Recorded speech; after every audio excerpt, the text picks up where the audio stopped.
Bugun mamlakatimizdagi islohotlar yangicha mazmun bilan boyib tobora jadallashmoqda. Xalqimizning yashashi, turmush farovonligini oshirish uchun amalga oshirilayotgan ishlarda aholi vakillari yakdil va hamjihat ekani yanada quvonarli.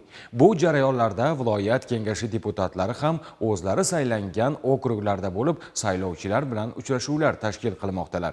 Maqsad keng aholi vakillari bilan samimiy muloqot qilish asnosida odamlarning o'y-fikrlari, taklif, tashabbuslarini o'rganish, masalalarga tegishli huquqiy hujjatlar asosida yechim topishga qaratilmoqda.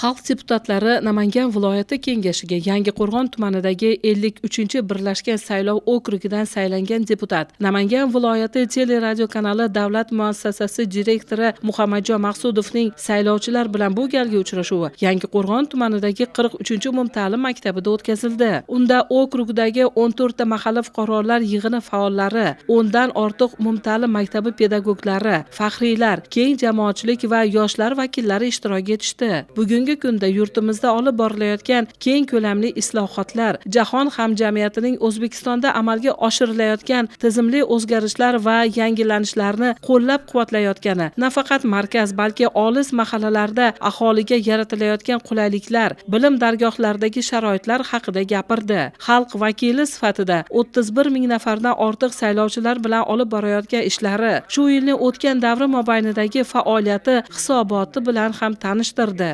Deputat bu xalq vakili, xalq ishonchi. Xalq deputatlari Namangan viloyati kengashi deputati bilan bugungi bo'lgan uchrashuvda biz juda ko'p narsalar oldik. Asosan mana shu yuqori tizimda chiqarilayotgan qonunlar, prezidentimiz tomonidan chiqarilgan barcha qarorlar bilan birma-bir tanishtirib o'tdilar. Bundan biz saylovchilar, xalq, maktab jamoasi, pedagoglar juda ko'p ma'lumotlarni oldi. Asosiy e'tibor xalqimizning farovonlik yashashi uchun qaratilgan qonun, qarorlar bilan tanishtirib o'tildi. Bundan barcha ishtirokchilar minnatdor. Deputatimiz tomonidan berilgan hisobotlarda biz shuni bildikki, deputatlarning har bir harakatida ham insonlarning hayotini ulug'lash, ularning farovonligini ko'tarish maqsad qilib olganligini biz saylovchilar hamda aholi tushunib yetdi. Xalq deputatlari Namangan viloyati kengashi deputati o'z so'zida yuqori palatalar tomonidan qabul qilinayotgan huquqiy hujjatlar, qonunlarga kiritilayotgan o'zgartirish va qo'shimchalar haqida batafsil ma'lumotlar berdi. Ularning barchasida inson manfaati, aholi turmush tarzi va hayotini yaxshilashdek ezgu maqsadlar mujassam bo'layotganini ta'kidladi. Muloqotda Nuroniylar jamoatchilik kengashi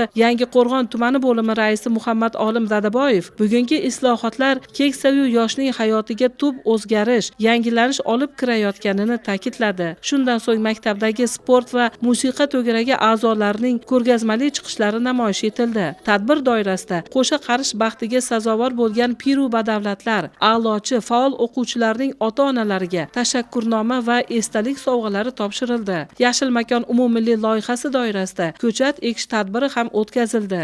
Prezidentimizga ming tashakkur aytamiz. Hozirgi kunda xorijiy til o'qituvchilariga tubdan e'tibor qaratildi. Juda ko'p imtiyozlar berildi. Turli xil loyihalar tashkil qilindi. Bu loyihalardan biri chet til o'qituvchilarini xorijda borib malaka oshirib kelishlaridir. Yaqinda men ham shu loyihalardan birida, ya'ni Fransiya elchixonasi tomonidan tashkil etilgan loyihada qatnashdim va 2 hafta davomida Fransiyaning Nitsa shahrida malaka oshirib qaytdim. Bu bizga yanada o'z ustimizda ishlashda kuch-quvvat baxsh etdi.